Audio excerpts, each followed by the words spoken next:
LIC के IPO का बेसब्री से इंतजार कर रहे निवेशकों को अभी और इंतजार करना पड़ सकता है, क्योंकि इस वित्त वर्ष में आईपीओ आने की संभावना कम ही दिख रही है और इसकी वजह है कंपनी का वैल्यूएशन। एलआईसी के वैल्यूएशन में उम्मीद से ज्यादा वक्त लग रहा है, जिस वजह से इसके आईपीओ में और देरी हो सकती है। आईपीओ लाने की तैयारियों से जुड़े एक मर्चेंट बैंकर के वरिष्ठ अधिकारी का कहना है कि एलआईसी के वैल्यूएशन का काम अभी पूरा नहीं हुआ है और इसमें अभी कुछ और वक्त लग सकता है।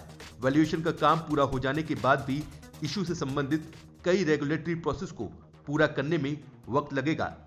उम्मीद थी कि एलआईसी का आईपीओ अगले साल जनवरी से मार्च के बीच आ सकता है, लेकिन अब इस उम्मीद पर पानी फिरता नजर आ रहा है।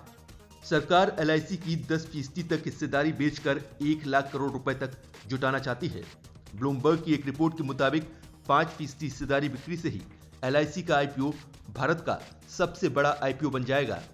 5% हिस्सेदारी बेचने पर एलआईसी के आईपीओ का साइज 50,000 करोड़ रुपए के करीब हो सकता है, तो वहीं 10% हिस्सेदारी बेचने से एलआईसी ग्लोबल लेवल पर दूसरी सबसे बड़ी बीमा कंपनी बन जाएगी।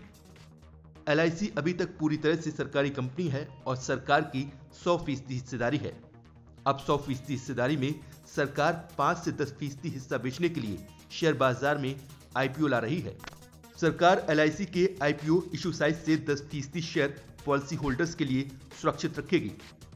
माना जा रहा था कि एलआईसी की वैल्यूएशन का काम दिसंबर के आखिर तक पूरा कर लिया जाएगा। इस वैल्यू को एम्बेडेड वैल्यू कहते हैं और इसी आधार पर आईपीओ की प्राइसिंग होती है। एलआईसी की लिस्टिंग के लिए कई फैक्टर्स अहम हैं।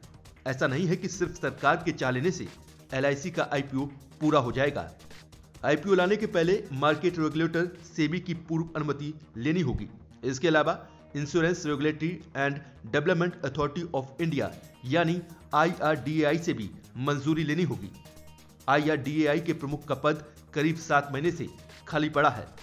एलआईसी के आईपीओ में देरी के पीछे ये भी बड़ी वजह है। सरकार एलआईसी की वैल्यूएशन 10 लाख करोड़ रुपए चाहती है। वैल्यूएशन तय होने के बाद ही साफ हो पाएगा सरकार कितने शेयर बेचेगी और वो किस प्राइस बैंड में होंगे। एलआईसी का वैल्यूएशन अपने आप में बेहद जटिल प्रक्रिया है और इसकी वजह यह है कि एलआईसी का साइज बेहद बड़ा और इसका प्रोडक्ट स्ट्रक्चर भी मिला जुला है। इसके पास रियल एस्टेट एसेट्स हैं और कई सब्सिडियरी यूनिट्स भी हैं। वैल्यूएशन का काम पूरा नहीं होने तक शेयर बिक्री का साइज भी तय नहीं किया जा सकता। आज एलआईसी देश की सबसे बड़ी बीमा कंपनी है। 1956 में बनी एलआईसी की कुल संपत्ति करीब 32 लाख करोड़ रुपए की है। एलआईसी की कुल संपत्ति दुनिया के 75 देशों की जीडीपी से भी ज्यादा है। भारतीय शेयर बाजार में एलआईसी सालाना औसतन 55 से 65,000 करोड़ रुपए निवेश करती है। कारोबारी साल 2020 में एलआईसी ने 60,000 करोड़ शेयर बाजार में निवेश किया था। इस निवेश पर 18,000 करोड़ रुपए का मुनाफा कमाया था। कारोबारी साल 2019 में एलआईसी ने बाजार में 68,621 करोड़ रुपए का निवेश किया था। इस निवेश से 23,621 करोड़ रुपए का मुनाफा कमाया था। बाजार के तमाम जानकार मानते हैं कि आईपीओ आने के बाद रिलायंस इंडस्ट्रीज को पछाड़कर एलआईसी मार्केट कैप के लिहाज से देश की सबसे बड़ी कंपनी बन जाएगी, लेकिन इसके वैल्यूएशन में हो रही देरी से इस आईपीओ के लिए अभी और इंतजार करना होगा।